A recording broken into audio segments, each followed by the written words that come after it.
brought to you by Nova शुद्ध घी। जब जब खाए दिल खुश हो जाए, सदियों का नोवा शुद्ध देसी घी, सपना स्वस्थ भारत का। I love घी। यूं तो टीवी डिबेट्स में अजब गजब बहस होती है, लेकिन हाल में एक मलयाली टीवी चैनल पर ऐसा कुछ हुआ कि कांग्रेस पार्टी ने हंगामा मचा दिया है। कांग्रेस ने अमित शाह को भी एक पत्र लिख दिया है, उसे लेकर हुआ क्या वो आपको बताते हैं।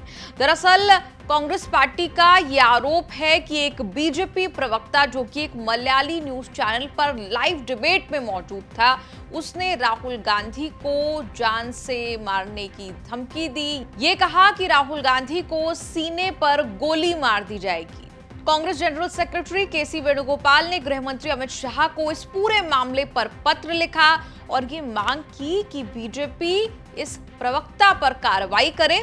प्रवक्ता का नाम बताया जा रहा है प्रिंटू महादेव। बता दें, प्रिंटू महादेव अखिल भारतीय विद्यार्थी परिषद के पूर्व राज्य अध्यक्ष हैं। केसी वेणुगोपाल ने सोशल मीडिया पर अमित शाह को लिखा अपना पत्र साझा किया और उन्होंने लिखा, राजनीतिक क्षेत्र में मतभेदों का समाधान संवैधानिक ढांचे के भीतर राजनीतिक रूप से होना चाहिए। हालांकि बीजेपी नेता अपने राजनीतिक विरोधियों को लाइव टीवी पर जान से मारने की धमकियां दे रहे हैं।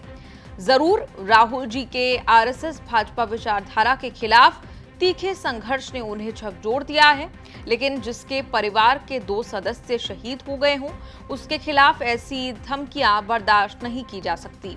इस धमकी के लिए भाजपा प्रवक्ता के खिलाफ तत्काल और बड़ी कार्रवाई की मांग करते हुए गृह मंत्री अमित शाह को पत्र लिखा केसी वेणुगोपाल ने।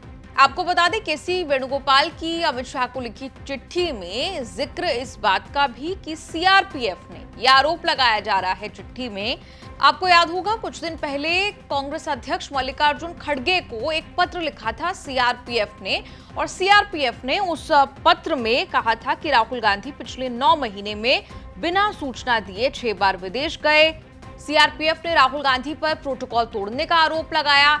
इस पत्र का भी, जो मल्लिकार्जुन खड़गे को सीआरपीएफ ने पत्र लिखा था, इस पत्र का भी जिक्र हुआ है उस पत्र में जो अब केसी वेणुगोपाल ने लिखा है गृह मंत्री अमित शाह को। उन्होंने कहा कि जानबूझकर डिटेल्स राहुल गांधी की सिक्योरिटी की लीक की गई और इस बीच एक बीजेपी के प्रवक्ता उन्हें छाती पर गोली मारने की बात कह देते हैं। आपको बता दें, जो पत्र केसी वेणुगोपाल ने अमित शाह को लिखा है, उसमें क्या कांग्रेस ने सवाल खड़े किए हैं।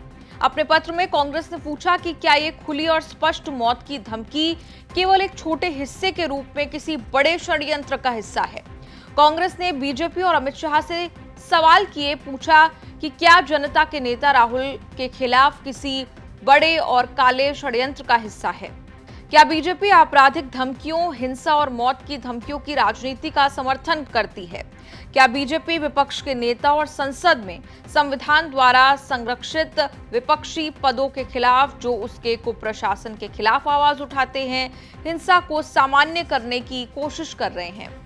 अपने पत्र में केसी वेणुगोपाल ने इंदिरा गांधी और राजीव गांधी का भी जिक्र किया। कहा कि राहुल गांधी उस परिवार की विरासत को आगे बढ़ा रहे हैं जिसने इस राष्ट्र के लिए सबसे अधिक बलिदान दिया। इंदिरा गांधी 1984 में राष्ट्रीय एकता की रक्षा करते हुए शहीद हुई। राजीव गांधी जो 1991 में शहीद हुए।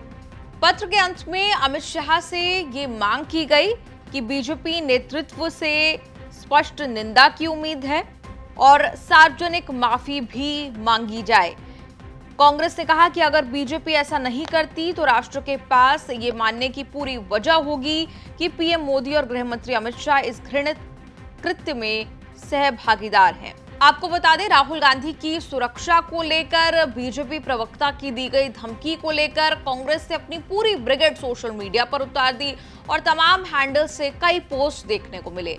कांग्रेस पार्टी के सांसद इमरान प्रतापगढ़ी ने सोशल मीडिया पर लिखा, भाजपा का प्रवक्ता प्रिंटू महादेव एक टीवी चैनल पर नेता प्रतिपक्ष राहुल जी को छाती पर गोली मारने की धमकी देता है। क्या उसी तरह से जैसे महात्मा गांधी को गोली मारी गई, जैसे इंदिरा जी का सीना गोलियों से छलनी कर दिया गया।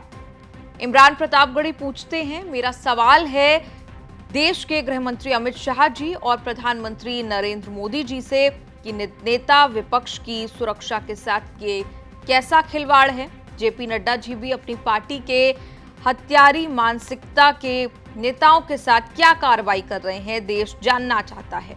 भारतीय जनता पार्टी का प्रवक्ता पिंटू महादेव एक प्रमुख टीवी चैनल पर बैठ करके बिना डर, बिना किसी झिझक के नेता प्रतिपक्ष राहुल गांधी जी को सीधे छाती पर गोली मारने की धमकी देता है। पूरा देश चुप है। क्या उसी तरह से जैसे महात्मा गांधी जी को छाती पे गोली मार दी गई, जैसे इंदिरा गांधी जी का सीना गोलियों से छलनी कर दिया गया, आप उसी तरह से इस देश के गरीबों की, मजलूमों की और देश की असल जनता की सबसे मजबूत आवाज नेता प्रतिपक्ष राहुल गांधी जी को रास्ते से हटाने की साजिश कर रहे हैं? इसके अलावा कांग्रेस पार्टी की social media head Supriya Sunit भी कहती हैं कि ये कोई पहला बीजेपी प्रवक्ता या कोई बीजेपी का आदमी नहीं है जिसने राहुल गांधी को ऐसा कुछ धमकी दी हो या ऐसा कुछ कहा हो। उन्होंने कहा कि इससे पहले इन्हीं सिरफिरों में से एक ने उनकी जुबान काटने की बात की थी, किसी ने उनका सिर काटने पर इनाम घोषित किया था, किसी ने इंदिरा जी की कायर हत्या का हवाला भी दिया है और इनमें से एक के खिलाफ भी बीजेपी में कोई एक्शन नहीं लिया गया। उल्टे ऐसे नफरती दरिंदों की तो पदोन्नति हुई है। सुप्रिया सुनीत ने यह भी कहा कि मुझे चिंता इस बात की भी है क्योंकि जिन सुरक्षा एजेंसियों पर उनकी सुरक्षा की जिम्मेदारी है वो उनकी सुरक्षा पर लिखी चिट्ठियां लीक कर रही है। यही बात केसी वेणुगोपाल ने भी गृह मंत्री अमित शाह को अपने पत्र में लिखकर कही थी। इसीलिए राहुल गांधी की जान को धमकी देने वाले के खिलाफ बीजेपी को एक्शन लेना ही होगा, क्योंकि मेरा मानना है कि इतनी कुत्सित बात बीजेपी के शीर्ष नेतृत्व, गृह मंत्री या प्रधानमंत्री की सहमति से तो नहीं की गई होगी। कांग्रेस पार्टी के पवन खेड़ा ने भी ऐसी ही बात कही। उन्होंने कहा कि ये राहुल गांधी की जान को सिर्फ एक बार की धमकी नहीं है, सरकार द्वारा राहुल जी की सुरक्षा पर खड़गे जी को लिखा गया पत्र और उसकी सामग्री को जानबूझकर लीक करना, इसमें साजिश की बू आती है। भारतीय जनता पार्टी के प्रवक्ता ने टीवी पर आकर कहा कि राहुल गांधी की छाती पर गोली मार देनी चाहिए। कोई एक्शन नहीं हुआ है अभी तक। इससे पहले सीआरपीएफ ने एक चिट्ठी लिखी, एक नहीं अनेक चिट्ठियां लिखी, चिट्ठी को लीक किया, खड़गे जी को चिट्ठी लिखी, राहुल गांधी जी की सुरक्षा को लेकर लीक किया।